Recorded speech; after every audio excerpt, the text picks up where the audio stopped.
오전 2시 13분. 장마철 폭우가 쏟아지는 DMZ. 지도에도 없는 보조댐. 발밑이 보이지 않습니다. 빗소리가 너무 커서 제 숨소리조차 들리지 않습니다. 뒤에서는 추격조가 다가오고 있습니다. 손전등 불빛이 점점 가까워집니다. 저기다. 저놈 잡아. 고함 소리가 빗소리를 뚫고 들려옵니다. 며칠 전까지 같은 부대에서 밥을 먹던 전우들입니다. 앞은 절벽입니다. 아래는 거센 강물 소리만 들립니다. 20m. 아파트 7층 높이입니다. 선택지는 없었습니다. 저는 뛰었습니다. 발이 땅에서 떨어지는 순간 시간이 멈춘 것 같았습니다. 몸이 공중에 뜹니다. 중력이 저를 잡아당깁니다. 차갑고 습한 공기가 얼굴을 스쳐 지나갑니다. 그 짧은 순간 제 인생이 스쳐갔습니다. 평안북도 신의주의 가난한 집, 굶주림, 군대, 운전병, 평양에서 본 격차, 라디오에서 들은 자유, 3년 연장된 복무, 그리고 이 순간까지의 모든 것. 이게 마지막인가? 쾅! 물에 처박힌 순간 온몸이 부서지는 것 같았습니다. 귀가 먹먹해집니다. 물이 코와 입으로 쏟아져 들어옵니다. 차갑습니다. 너무 차갑습니다. 폐가 터질 것 같습니다. 정신이 아득해집니다. 여기서 죽는 건가? 이렇게. 하지만 저는 팔다리를 움직였습니다. 본능이었습니다. 살아야 한다는, 반드시 살아야 한다는 본능. 머리가 물 밖으로 나왔습니다. 공기. 달콤한 공기. 크게 숨을 들이켰습니다. 하지만 끝이 아니었습니다. 물살이 저를 다시 집어삼켰습니다. 바위에 부딪힙니다. 어깨가 찢어지는 것 같습니다. 다리가 꺾입니다. 다시 물속으로 가라앉습니다. 떠올랐다 가라앉고 바위를 붙잡았다 놓치고 숨을 쉬었다 물을 마시고 3시간. 3시간 동안 저는 강물과 싸웠습니다. 죽음과 싸웠습니다. 포기하고 싶은 마음과 싸웠습니다. 수없이 이제 그만이라고 생각했습니다. 하지만 손은 계속 움직였습니다. 다리는 계속 발버둥쳤습니다. 왜 이렇게까지 살고 싶었을까요? 그때 제 머릿속엔 단 하나의 생각만 있었습니다. 보고 싶다. 이 눈으로 직접. 그리고 마침내 정말 가까스로 남쪽 땅에 닿았습니다. 진흙 속에 쓰러진 채 저는 하늘을 봤습니다. 비가 얼굴에 떨어졌습니다. 차가웠지만 따뜻했습니다. 살아있다는 증거였으니까요. 대체 무슨 일이 있었길래 26살 북한군 운전병이 이런 선택을 했을까요? 7년을 복무한 군인이 왜 DMZ를 넘었을까요? 동료들을 뒤로하고 왜 목숨을 걸었을까요? 그리고 이 모든 걸 준비하는데 3년이 걸렸다는 사실 믿으시겠습니까?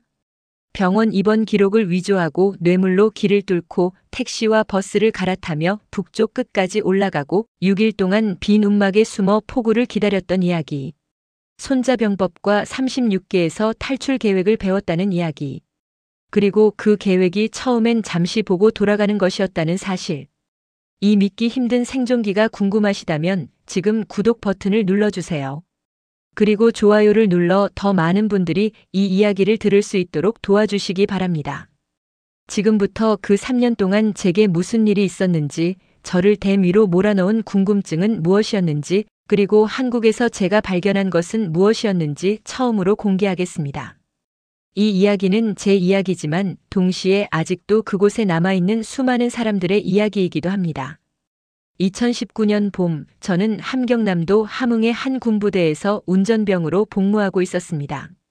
당시 22살이던 저는 이 일을 꽤 자랑스럽게 여겼습니다. 운전병이 되기까지 쉽지 않았습니다.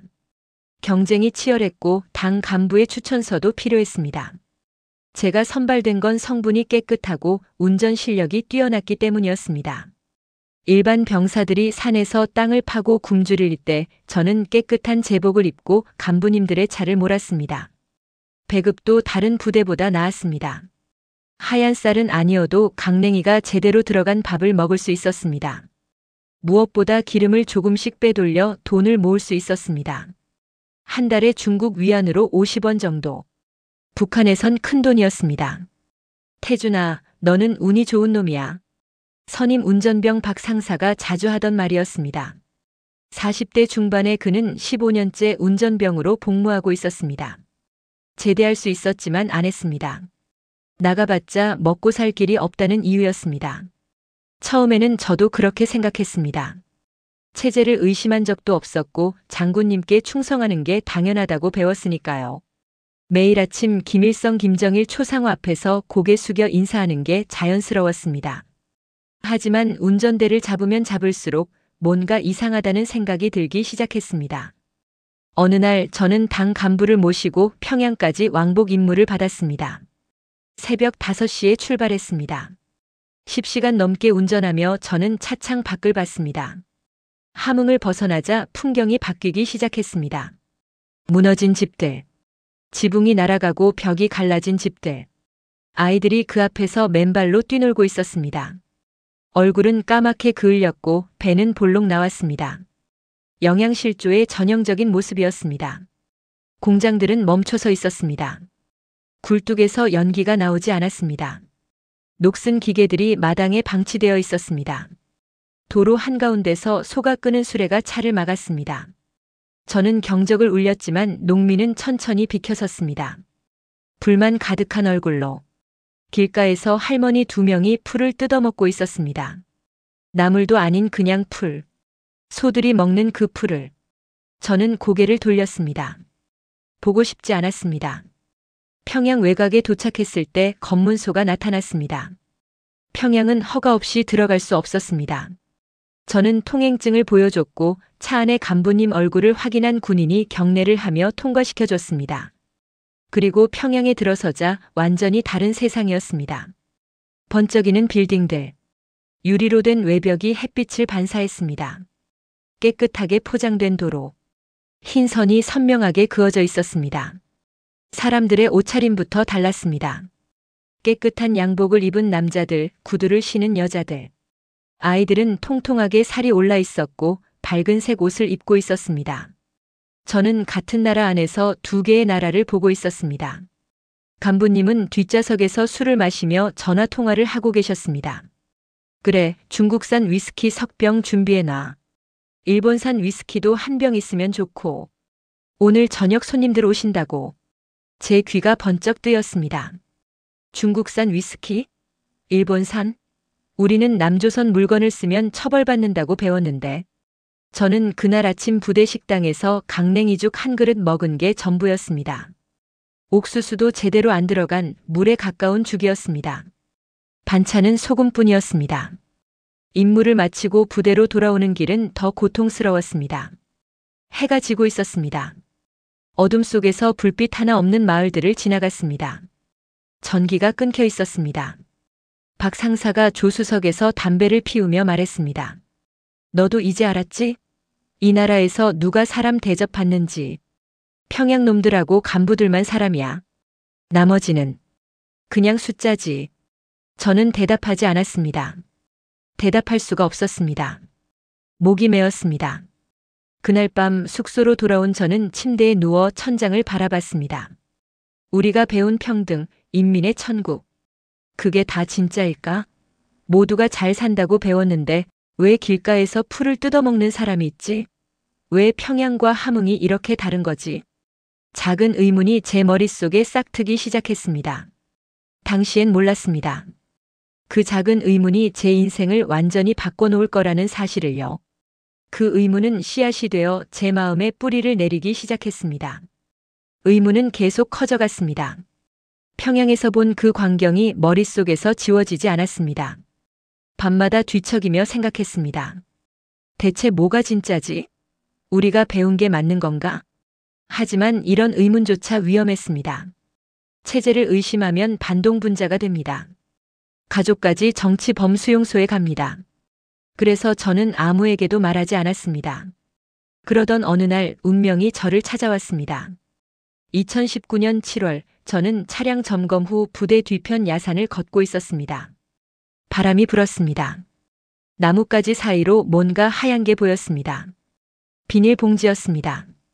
나무에 걸려 있었습니다. 안에 종이가 가득 들어 있었습니다. 순간 제 심장이 멎는 것 같았습니다. 남쪽에서 날아온 삐라였습니다. 이걸 주우면 바로 보안부에 신고해야 했습니다. 만지지도 말고 보지도 말고 즉시 신고. 그게 규칙이었습니다. 보기만 해도 반동 사상에 물든다고 배웠으니까요. 저는 주변을 둘러봤습니다. 아무도 없었습니다. 감시 카메라도 없었습니다. 그리고 제 손은 이미 그 비닐봉지를 집어들고 있었습니다. 손이 떨렸습니다. 종이를 꺼냈습니다. 컬러 인쇄. 선명한 글씨. 북한 주민 여러분, 여러분은 속고 있습니다. 첫 문장부터 충격이었습니다. 북한의 1인당 국내 총 생산은 남한의 25분의 1입니다. 북한 어린이 5명 중 1명은 만성 영양실조 상태입니다. 정치범 수용소에는 10만 명이 수감되어 있습니다. 숫자들이 저를 때렸습니다. 거기엔 제가 평양에서 본 것, 의문을 품었던 것들이 글자로 적혀 있었습니다. 그리고 제가 전혀 몰랐던 것들도. 저는 그 종이를 군복 안쪽 주머니에 숨겼습니다. 가슴이 두근거렸습니다. 걸리면 끝입니다. 하지만 저는 그걸 버릴 수가 없었습니다. 그날부터 제 이중 생활이 시작됐습니다. 낮에는 충성스러운 군인, 사상 교양 시간엔 큰 목소리로 구호를 외쳤습니다. 위대한 김정은 동지 만세. 하지만 밤에는 달랐습니다. 화장실 칸막이 안에서 손전등을 켜고 그 종이를 읽고 또 읽었습니다. 그리고 저는 더 많은 진실을 갈망하게 됐습니다. 운전병 특권으로 차량에 혼자 있을 때가 많았습니다. 저는 기름돈을 모아 암시장에서 작은 라디오를 샀습니다. 중국산. 크기가 담배값만 했습니다. 중국 위안 150. 제가 3달 동안 모은 돈이었습니다. 어느 날 저녁 차고에 혼자 남았을 때 저는 라디오를 켰습니다. 지지지직. 잡음. 심장이 뛰었습니다. 주파수를 돌렸습니다. 지지직. 지직. 그리고 갑자기 또렷한 목소리가 들렸습니다. 여기는 자유아시아 방송입니다. 북한 동포 여러분께 진실을 전합니다. 온몸에 전율이 흘렀습니다. 남한 말이었습니다. 우리말인데 억양이 달랐습니다. 부드러웠습니다. 그리고 하는 얘기가 완전히 달랐습니다. 대한민국 국민들은 오늘 광화문 광장에서 정부 정책을 비판하는 대규모 시위를 열었습니다. 경찰이 질서를 유지했으며 시위대는 평화적으로 해산했습니다. 민주주의 국가에서 국민은 정부를 비판할 권리가 있으며 이는 헌법으로 보장됩니다. 저는 라디오를 귀에 바짝 댔습니다. 최고 지도자를 비판해도 잡혀가지 않는다고, 헌법으로 보장된다고 믿을 수 없었습니다. 북한에선 김정은 동지를 비판하는 건 상상도 할 수 없는 일이었습니다. 죽음을 의미했습니다. 또 다른 날엔 KBS 월드라디오를 들었습니다. 한국의 편의점은 24시간 열려 있으며 밤늦게도 간편하게 식사를 해결할 수 있습니다. 인터넷 속도는 세계 최고 수준이며 국민 대부분이 스마트폰을 소유하고 있습니다. 해외여행은 자유로우며 작년 한 해 동안 2,800만 명이 해외로 나갔습니다. 숫자가 현실처럼 느껴지지 않았습니다. 2,800만 명? 북한 전체 인구가 2,500만 명인데 저는 그때까지 그게 다 남조선 제국주의자들의 선전이라고 믿었습니다. 거짓말이라고 배웠습니다. 하지만 평양에서 본 것, 삐라에 적힌 것, 라디오에서 들은 것들이 하나씩 맞아떨어지기 시작했습니다. 퍼즐 조각들이 맞춰지기 시작했습니다. 우리가 속고 있었던 거야? 평생 동안? 어느 비 오는 밤 저는 차 안에 앉아 창밖을 바라봤습니다. 7월인데 춥습니다. 난방도 없습니다. 어둠 속에 잠긴 마을이 보였습니다. 전기도 들어오지 않는 집들. 불빛 하나 없는 거리. 라디오를 켰습니다. 서울의 밤 풍경을 묘사하고 있었습니다. 서울 강남의 밤은 불야성을 이룹니다. 네온 사인이 거리를 밝히고 식당과 카페에는 사람들로 가득합니다. 대조가 너무 극명했습니다. 눈물이 났습니다. 왜인지 모르게 눈물이 났습니다. 분했습니다. 슬펐습니다. 화가 났습니다. 우린 이렇게 살면 안 되는 건데. 사람은 이렇게 살면 안 되는 거잖아. 그 순간 의문이 확신으로 바뀌었습니다. 이 체제는 잘못됐다. 거짓말로 가득한 체제다. 여기선 인간답게 살 수 없다. 그리고 저는 생각했습니다. 보고 싶다. 저곳을 직접 이 눈으로 진짜인지 거짓인지, 그리고 돌아와서 뭔가 할 수 있을지도. 2020년 4월 15일 전 부대원이 운동장에 집합했습니다. 갑작스러운 집합이었습니다.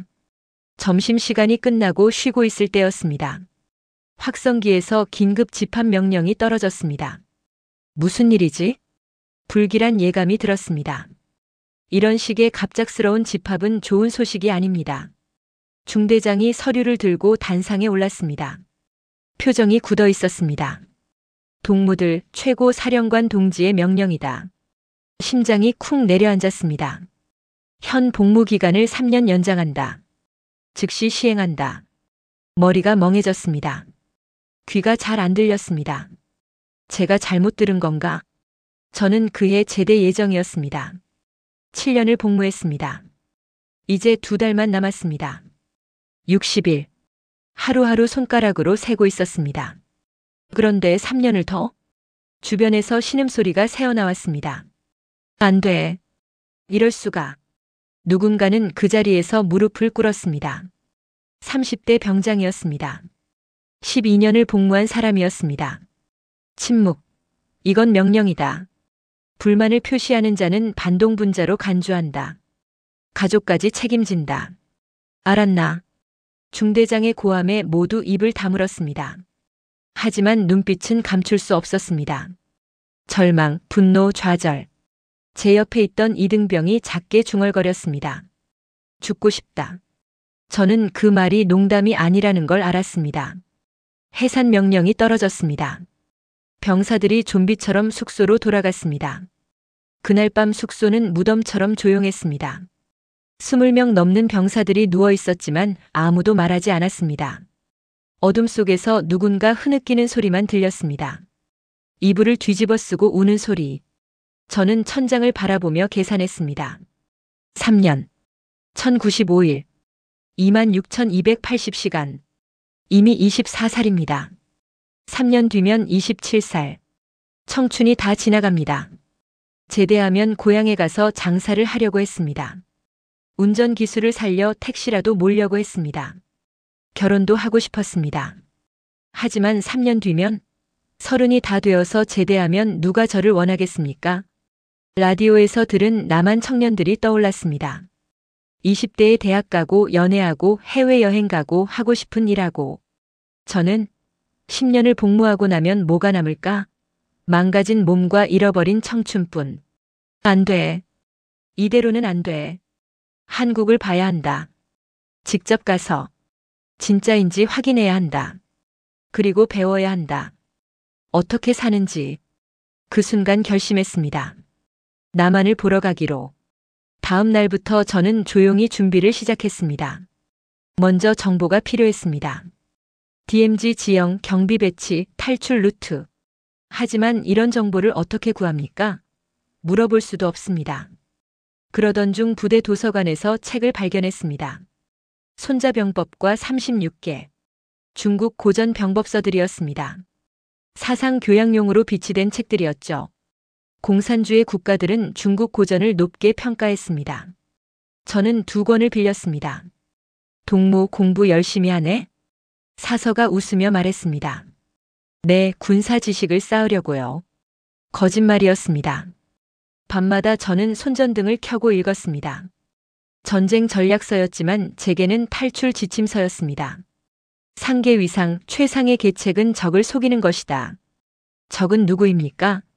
북한 체제입니다. 보안부, 군대, 국경경비대. 금선 탈각, 매미가 허물을 벗듯 빠져나가라. 껍데기만 남기고 빠져나간다. 어떻게? 제 존재는 남겨두고 몸만 빠져나가는 방법. 성동격서, 동쪽을 치는 척하고 서쪽을 공격하라. 진짜 목적을 감춘다. 딴 곳을 보게 만든다. 저는 노트에 메모했습니다. 겉으로는 군사 공부를 열심히 하는 것처럼 보였습니다. 실제로 사상 교양 시간에 발표도 했습니다. 손자병법에서 배우는 적 격퇴 전략. 중대장이 만족스러워했습니다. 태준 동무 학습 태도가 좋군. 저는 속으로 웃었습니다. 제가 지금 탈출 계획을 짜고 있는 줄은 꿈에도 모르시겠죠. 핵심 원칙을 정했습니다. 첫째, 절대 의심받지 말 것. 평소와 똑같이 행동한다. 둘째, 시간을 최대한 벌 것. 제가 사라진 걸 늦게 발각되게 만든다. 셋째, 추적을 완전히 따돌릴 것. 흔적을 남기지 않는다. 문제는 어떻게였습니다. DMZ를 직접 돌파하려면 지뢰와 철책을 넘어야 합니다. 거의 불가능합니다. 중국으로 가려면 더 멀고 위험합니다. 그리고 무엇보다 제가 사라지면 즉시 수색이 시작됩니다. 군견, 추격조, 보안부. 사흘 안에 잡힙니다. 시간을 벌어야 한다. 최소 한 달, 아니 2달. 저는 밤새 고민했습니다. 그리고 한 가지 방법을 떠올렸습니다. 병원이다. 병원에 입원하면 부대를 합법적으로 떠날 수 있습니다. 그리고 입원 기록만 잘 조작하면 1~2달은 아무도 제가 어디 있는지 정확히 모를 수 있습니다. 금선 탈각. 껍데기 입원 기록만 남기고 몸은 빠져나가는 겁니다. 하지만 쉬운 일이 아니었습니다. 의료진을 매수해야 합니다. 진단서를 위조해야 합니다. 무엇보다 돈이 필요했습니다. 다행히 저는 운전병이었습니다. 3년 동안 기름을 조금씩 빼돌려 모은 돈이 있었습니다. 차량에 주유할 때 10리터 넣고 15리터로 기록합니다. 남은 5리터를 팔아 돈을 모았습니다. 북한 돈으로 200만 원, 중국 돈으로 1000위안. 많은 돈이었습니다. 이걸로 시작한다. 저는 침대에 누워 다짐했습니다. 한국을 잠시 다녀와서 그곳에서 본 걸 바탕으로 북한을 바꿀 수 있을지도 모른다는 생각이 그때의 내 진짜 목적이었다. 지금 생각해보니 무모한 계획이었습니다. 하지만 그때 저는 진심이었습니다. 그날부터 저의 계획이 시작됐습니다. 계획을 실행에 옮길 때가 왔습니다. 2020년 6월 3일 저는 실행에 들어갔습니다. 먼저 아파 보여야 했습니다.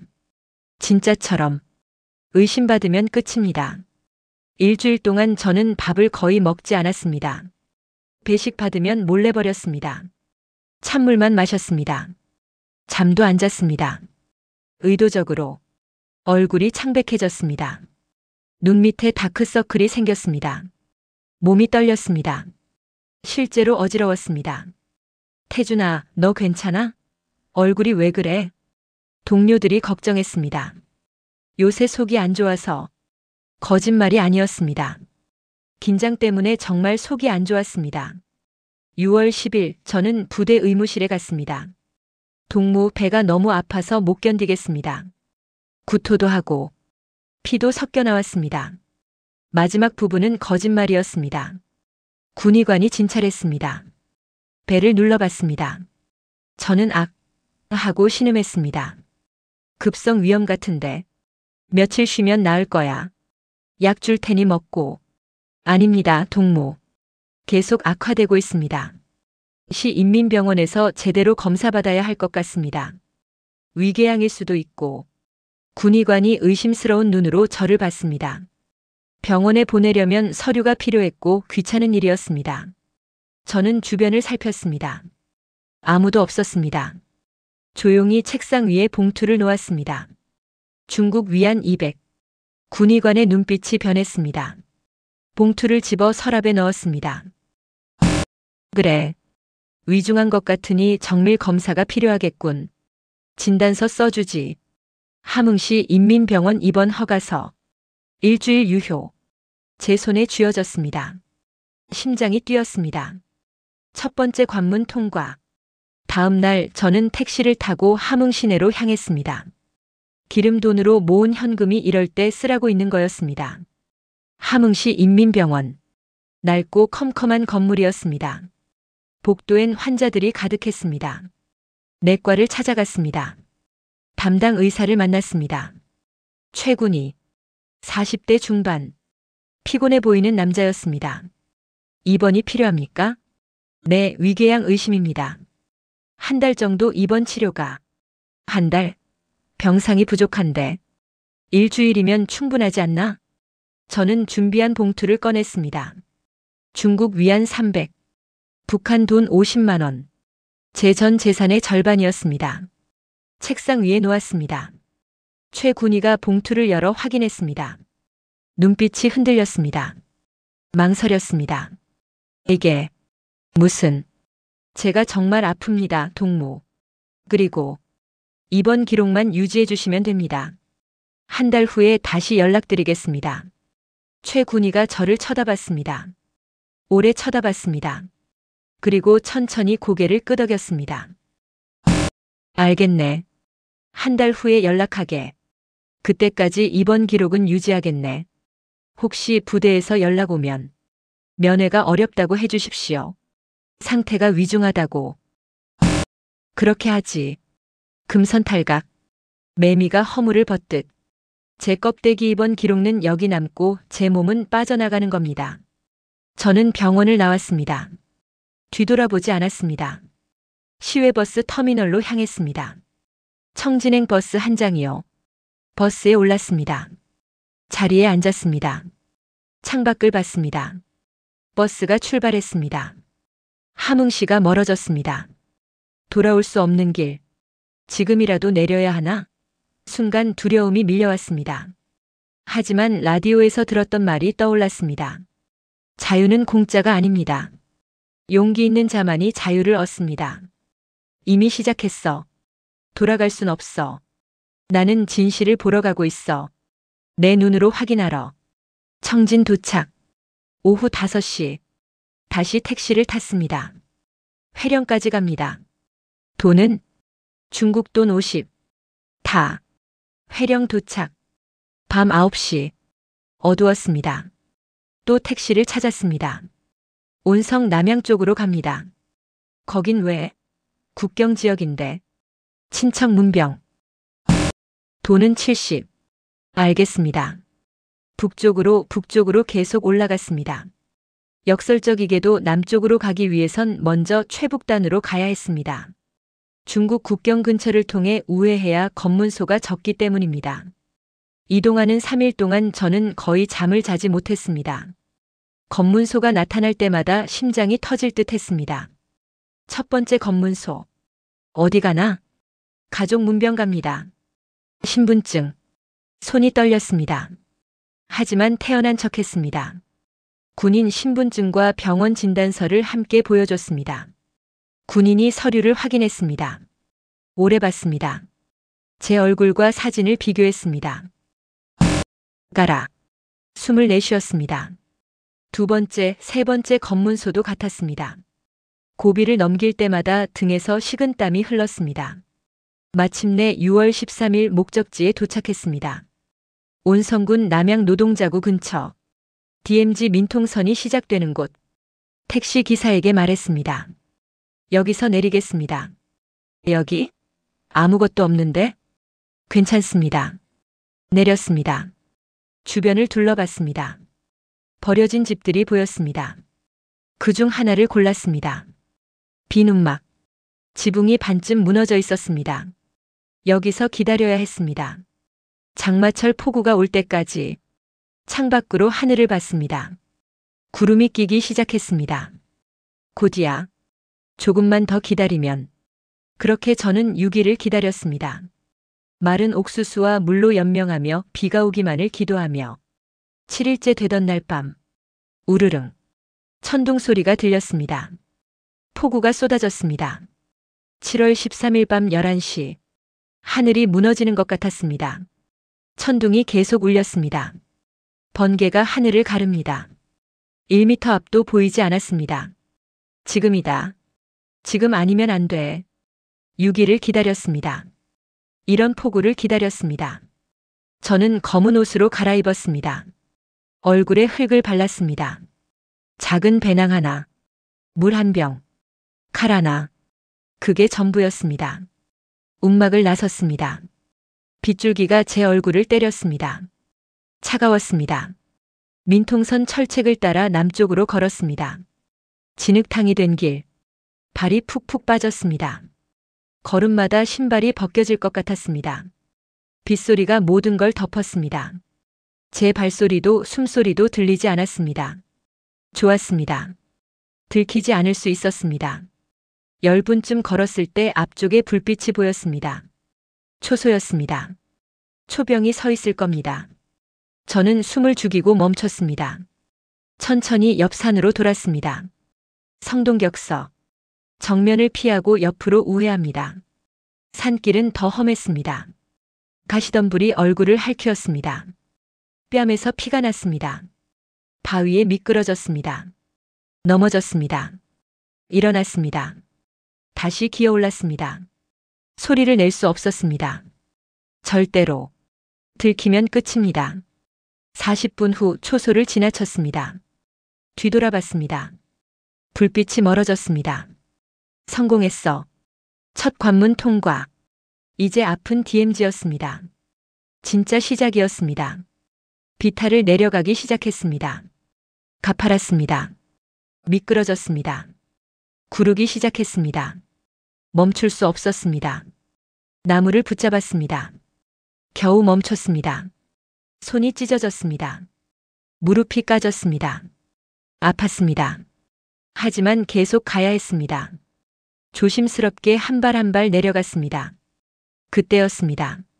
번개가 쳤습니다. 순간 밝아졌습니다. 그리고 저는 봤습니다. 발밑에서 금속이 빛나는 걸. 지뢰 경고 말뚝. 심장이 멎는 것 같았습니다. 온몸이 얼어붙었습니다. 움직일 수 없었습니다. 한 발만 잘못 디디면 폭발합니다. 죽습니다. 천천히, 아주 천천히 한 발 한 발 뒤로 물러났습니다. 지뢰밭이다. 어떻게 지나가지? 패닉이 왔습니다. 숨이 가빠졌습니다. 진정해. 생각해. 방법이 있을 거야. 주변을 봤습니다. 제 옆으로 물이 흐르고 있었습니다. 빗물이 만든 개울. 폭우 때문에 물이 불어나 있었습니다. 그리고 저는 기억했습니다. 라디오에서 들은 이야기. 지뢰는 땅에 묻혀 있다고. 물이 흐르는 곳, 침식된 곳엔 지뢰가 없을 확률이 높다고.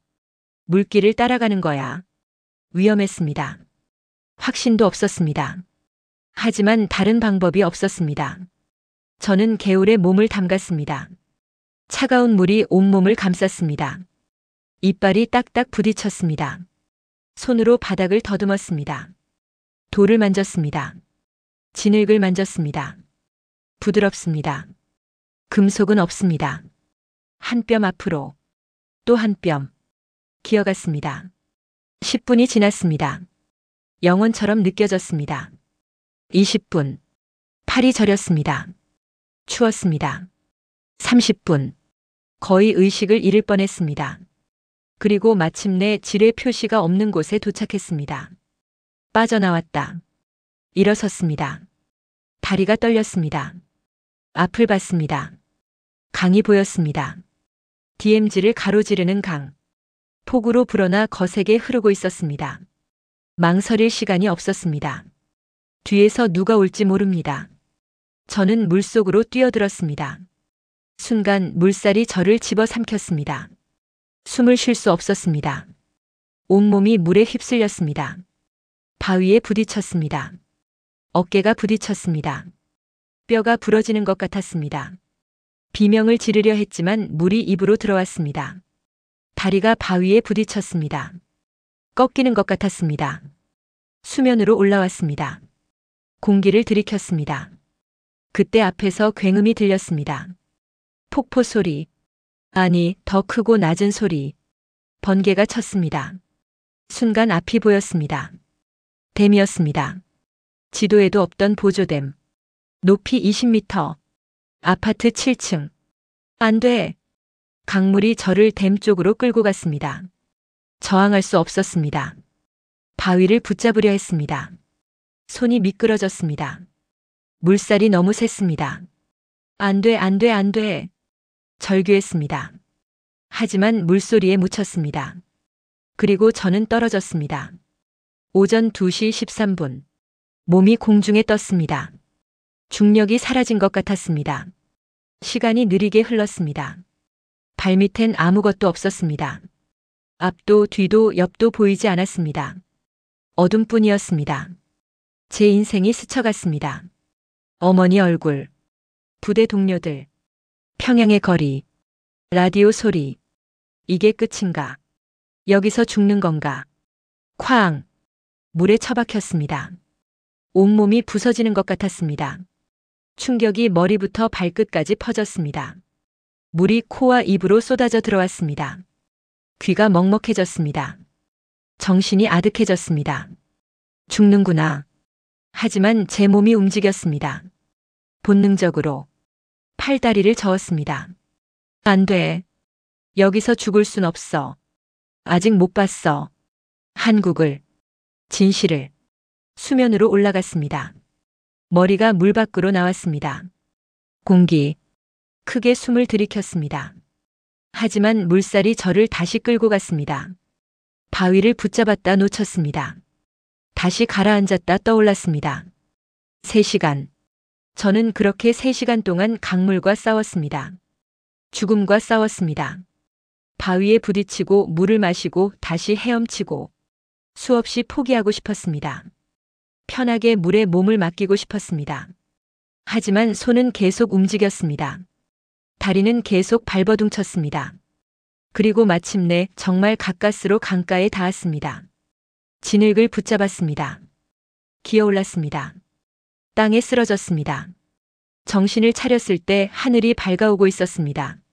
얼마나 지났을까요? 분인지 시간인지 알 수 없었습니다. 저는 강가 진흙 속에 얼굴을 받고 쓰러져 있었습니다.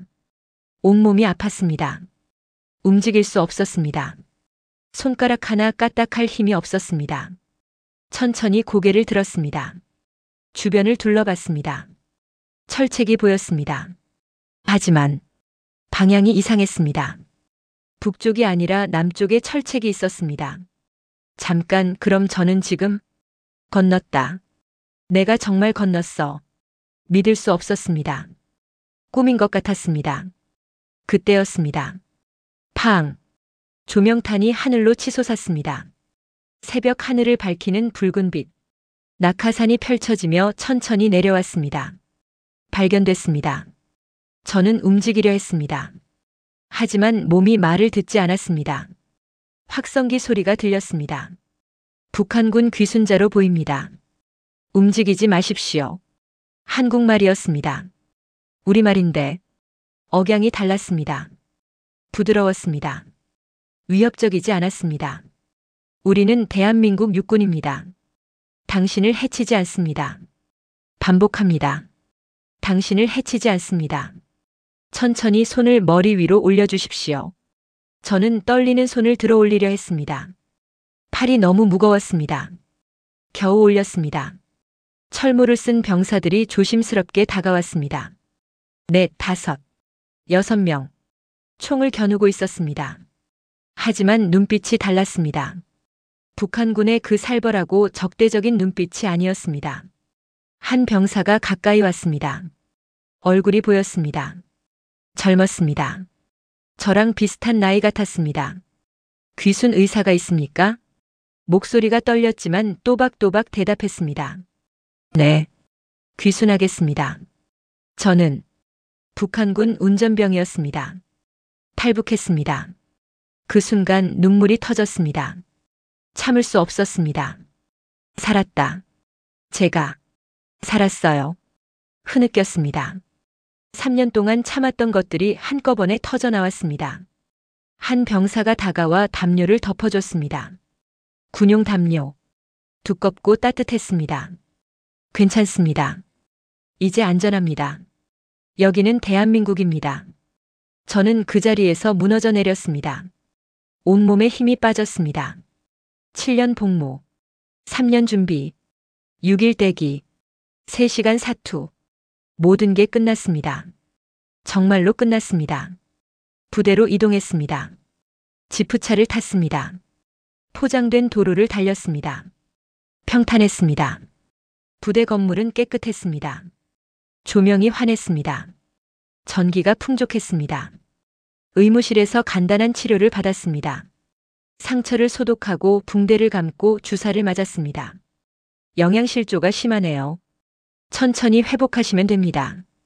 군의관이 말했습니다. 친절했습니다. 샤워를 했습니다. 따뜻한 물이 콸콸 쏟아졌습니다. 비누가 있었습니다. 수건이 있었습니다. 깨끗하고 부드러웠습니다. 거울을 봤습니다. 앙상한 얼굴, 상처투성이. 하지만 눈빛은 살아있었습니다. 군복을 받았습니다. 새 옷이었습니다. 냄새가 좋았습니다. 식당으로 갔습니다. 트레이를 들었습니다. 배식을 받았습니다. 뜨거운 밥, 국, 반찬, 고기, 쟁반에 가득 담아줬습니다. 많이 드세요.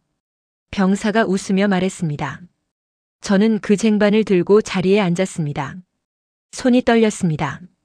첫 숟가락을 떴습니다. 쌀밥이었습니다. 하얀 쌀밥. 윤기가 났습니다. 입에 넣었습니다. 씹었습니다. 눈물이 났습니다. 또, 왜 이렇게 자꾸 우는 거야? 혼잣말을 했습니다. 국을 마셨습니다. 고기가 들어있었습니다. 진짜 고기. 지방이 있는 고기. 천천히 드세요. 많이 있으니까 천천히요. 옆자리에 앉은 병사가 말했습니다. 많이 있어요? 네. 여기선 매일 이렇게 먹어요. 믿을 수 없었습니다. 매일? 이런 밥을? 며칠 후 서울로 이송됐습니다. 국정원 조사를 받았습니다. 방은 깨끗했습니다. 의자가 편했습니다. 차가 나왔습니다. 과자가 나왔습니다. 조사관이 들어왔습니다. 40대 중반. 안경을 쓴 남자였습니다. 환영합니다. 고생 많으셨습니다. 첫마디가 그거였습니다. 신문이 아니라 환영. 왜 탈북을 결심했습니까? 저는 처음부터 끝까지 솔직하게 이야기했습니다. 운전병으로 본 격차. 평양과 지방의 차이. 삐라. 라디오. 3년 복무 연장. 손자병법. 병원 작전. 그리고 DMZ. 조사관은 메모를 하며 들었습니다. 중간중간 질문을 했습니다. 하지만 위협적이지 않았습니다. 다시 북한으로 돌아갈 생각은 없습니까? 저는 한참을 말하지 못했습니다. 사실은 목소리가 잠겼습니다. 처음 DMZ를 넘을 때만 해도 잠시 보고 돌아가 북한을 바꿔보겠다는 생각이 있었습니다. 조사관이 펜을 내려놓았습니다. 체제가 어떻게 굴러가는지, 사람들이 왜 여기를 선택하는지, 그걸 보고 나면 뭔가 할 수 있을 거라고 생각했습니다. 북한을요? 네.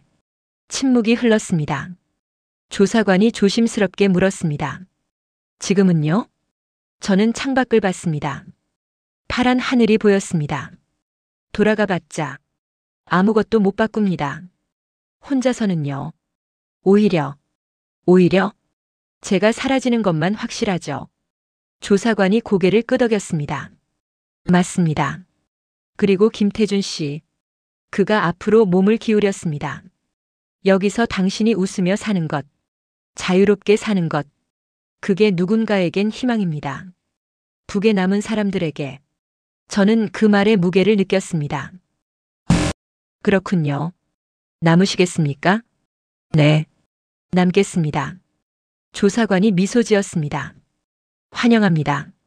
그 짧은 말에 또 눈물이 났습니다. 2주 후 하나원에 들어갔습니다. 경기도 안성. 탈북자 정착 교육기관. 오리엔테이션에 갔습니다. 강당에 모였습니다. 탈북자들이 가득했습니다.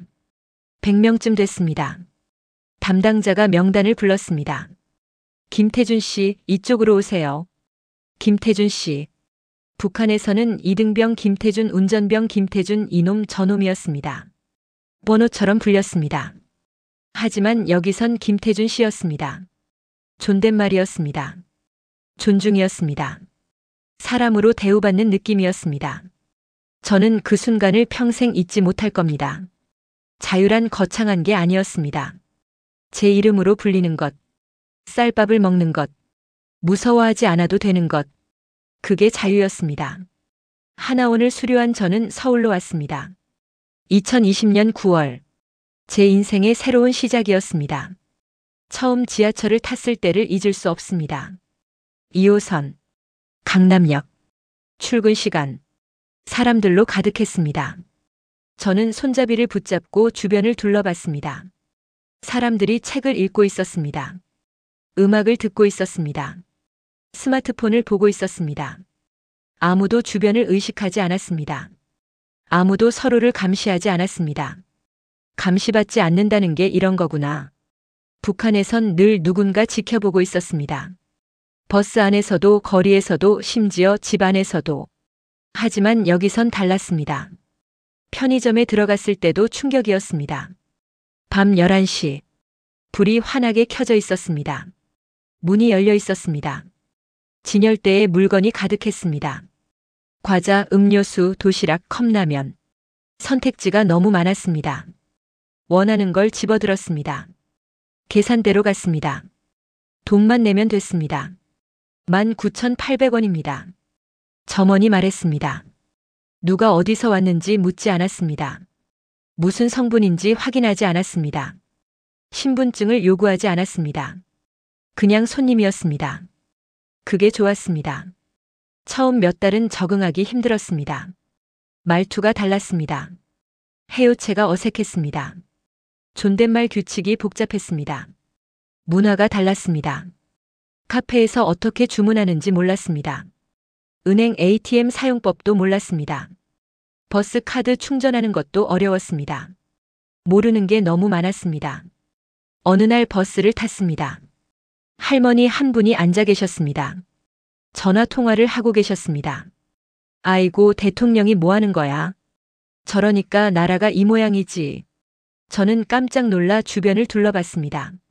잡혀가는 거 아닌가? 하지만 아무도 신경 쓰지 않았습니다. 옆자리 아저씨도 웃으며 고개를 끄덕였습니다. 여기선 최고 지도자를 욕해도 괜찮은 거야? 정말 자유구나. 그때 깨달았습니다. 자유란 거창한 게 아니라 이런 작은 것들이라는 걸. 저는 목표를 세웠습니다. 검정고시를 준비하기로 했습니다. 도서관에 다녔습니다. 구로도서관. 매일 아침 9시에 갔습니다. 저녁 8시까지 공부했습니다. 수학이 어려웠습니다. 영어는 더 어려웠습니다. 하지만 포기하지 않았습니다. 북한에선 꿈도 꾸지 못했던 일이었습니다. 공부할 자유, 배울 자유. 2023년 봄 저는 검정고시에 합격했습니다. 그리고 결정했습니다. IT를 배우기로. 왜 IT였을까요? 인터넷은 국경이 없습니다. 프로그래밍 언어는 전 세계가 같습니다. 코드는 거짓말을 하지 않습니다. 무엇보다 제가 북한에서 가장 궁금했던 게 인터넷이었습니다. 세상과 연결되는 것, 정보의 자유. 국비 지원으로 IT 학원에 등록했습니다. 구로 디지털 단지. 6개월 과정. 첫 수업날 강사님이 물었습니다. 여러분은 왜 개발자가 되고 싶습니까? 저는 손을 들었습니다. 저는 연결되고 싶어서입니다. 세상과, 사람들과, 국경도 철책도 없이요. 교실이 조용해졌습니다. 몇몇 사람이 저를 쳐다봤습니다. 강사님이 고개를 끄덕였습니다. 좋은 이유네요. 환영합니다. 지금 저는 파이썬을 배우고 있습니다. HTML, CSS, 자버스크립트도 배웁니다. 어렵지만 재미있습니다. 코드를 쓰면 컴퓨터가 반응합니다. 정직합니다. 속이지 않습니다. 거짓말하지 않습니다. 북한과 다릅니다. 가끔 밤하늘을 봅니다. 남산타워가 보입니다. 불빛이 반짝입니다. 서울 시내가 환합니다. 별들도 빛나고 있습니다. 북쪽 하늘에도 저 별이 보일 겁니다. 거기서 아직도 굶주리고 감시받고 두려워하며 사는 사람들. 제가 5년 전까지 그랬던 것처럼 저는 그들에게 말하고 싶습니다. 용기를 내세요. 이 세상은 여러분이 배운 것보다 훨씬 넓습니다. 훨씬 자유롭습니다. 훨씬 따뜻합니다. 당신도 할 수 있습니다. 저도 했으니까요. 그리고 대한민국 국민 여러분께도 말씀드리고 싶습니다. 한국에서 경험한 존중 이름 자유 쌀밥 두려움 없는 하루는 내가 다시 북한으로 돌아갈 이유를 완전히 지워버렸습니다. 여러분이 당연하게 누리는 것들. 아침에 먹는 쌀밥. 마음대로 하는 말. 자유롭게 보는 인터넷, 꿈을 꿀 수 있는 권리. 그것들이 얼마나 소중한지 잊지 말아주세요. 세상 어딘가에는 그걸 꿈꾸며 목숨을 거는 사람들이 있습니다. 저는 오늘도 서울 하늘 아래에서 삽니다. 5년이 지났습니다. 어제 저녁에도 쌀밥을 먹었습니다. 하얀 쌀밥, 고기 반찬, 김치. 그냥 평범한 저녁이었습니다. 북한에서 평생 꿈꿨던 게 지금은 그냥 일상입니다. 가끔 생각합니다. 그때 돌아가려던 제 자신을. 이해는 됩니다. 하지만 지금은 압니다. 여기 남은 게 옳았다고. 그래서 결국 나는 북한이 아니라 남한을 선택했습니다. 돌아간다고 해서 바꿀 수 있는 게 아무것도 없다는 걸 깨달았기 때문입니다. 무서워하지 않아도 되는 하루를, 꿈꿀 수 있는 내일을, 그리고 언젠가 국경 없이 연결될 세상을 그리며. 여러분, 이게 제 이야기입니다. 북한 군인에서 대한민국 개발자 지망생으로, 감시받던 사람에서 자유로운 사람으로, 번호에서 이름으로. 이 이야기를 끝까지 들어주셔서 감사합니다. 그리고 기억해 주세요. 자유는 공짜가 아닙니다. 하지만 자유는 반드시 지킬 가치가 있습니다. 감사합니다.